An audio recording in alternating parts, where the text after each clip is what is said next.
Salut à tous, j'espère que tout le monde va bien. On se retrouve aujourd'hui pour la market update sur BTC, le Forex et le Gold. Donc déjà je tenais à m'excuser pour l'absence d'hier. J'avais des soucis d'internet. Donc c'était pas possible pour moi de vous upload la vidéo. Donc on va voir ce qu'a fait BTC. Donc là actuellement BTC, on a eu un petit drop. Il est actuellement sur un naked POC. Donc faut voir si éventuellement on pourra avoir un changement de market structure dans ça. Donc là ce qu'on aimerait voir potentiellement c'est un marché qui monte, qui crée des plus bas plus hauts.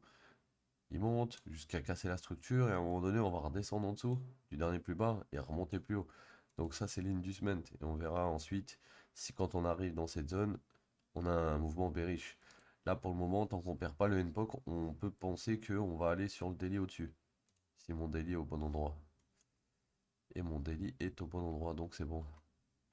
Donc, pour BTC aujourd'hui, on a filé un gros imbalance, on est sur un NPOC, on pourrait aller chercher au moins la liquidité interne à 29 680, revenir dans ce OB, donc peut-être sur le DI avant de refaire un nouveau plus bas, qui est possible aussi, puisqu'on a des gros imbalances à aller fil, on a des gros niveaux plus bas.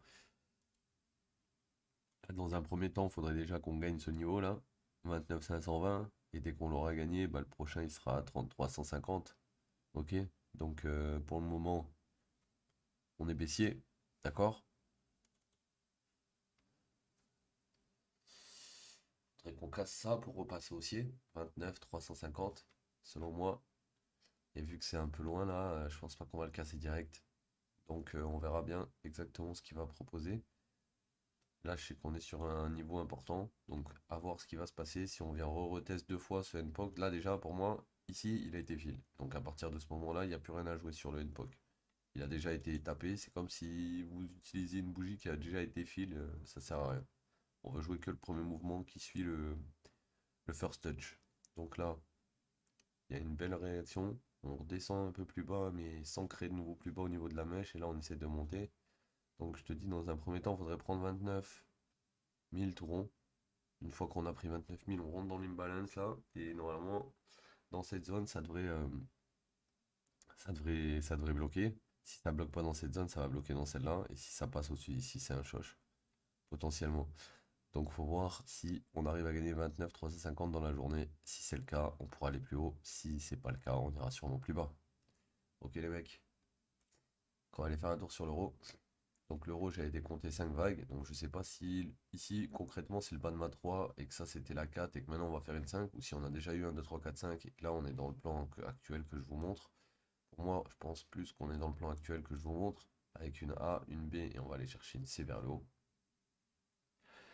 Va falloir attendre quelques confirmations. Là pour le coup, on est en 5 minutes. Il faudrait casser au-dessus d'ici pour valider le choche pour le moment. Donc c'est encore loin. Je pense qu'on peut rebondir, redescendre encore un coup, comme ça du coup on ferait redescendre le choche, et au fur et à mesure, à un moment donné, on va le sortir. Et quand on va le sortir, bah ça sera le moment de changer et de switch side. Ok? Donc on va aller faire un tour sur le GBP aussi. Donc là regardez, hein, c'est des trucs que j'ai mis début de semaine dernière. Donc là, c'est ma POI où c'est que j'attends que ça revienne. Ça c'est mon premier push, la A, là c'est la B, avant d'aller sur la C. Donc là actuellement on n'a pas été encore refil la zone que je veux. Faut attendre encore un peu. Et dès qu'on sera dedans, il faudra voir si on peut exécuter un trade intéressant pour aller revisiter les highs de ce niveau là, de ce qu'on avait créé au top. On va finir avec le gold. Donc, le gold il est plutôt bearish, hein, comme vous pouvez voir. On a fait un boss baissier, on est descendu en dessous, là on remonte, on essaie de repasser au-dessus de ça, on n'y arrive pas. Donc là actuellement, euh, on a pris de la liquidité interne. Est-ce que c'est le top du gold? Je ne pense pas, puisque l'IDM de base en M15 va être hein, il est ici.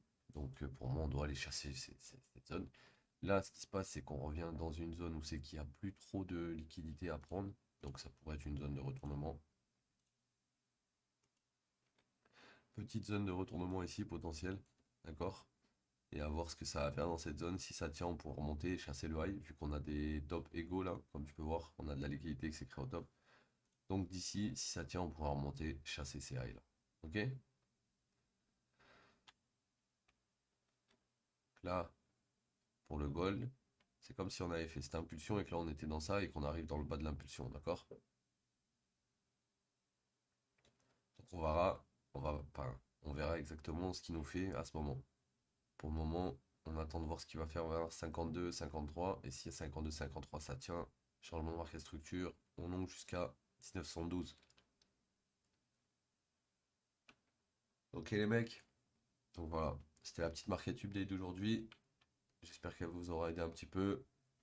C'était Mims, prenez soin de vous les mecs, on se dit à demain. Ciao l'équipe.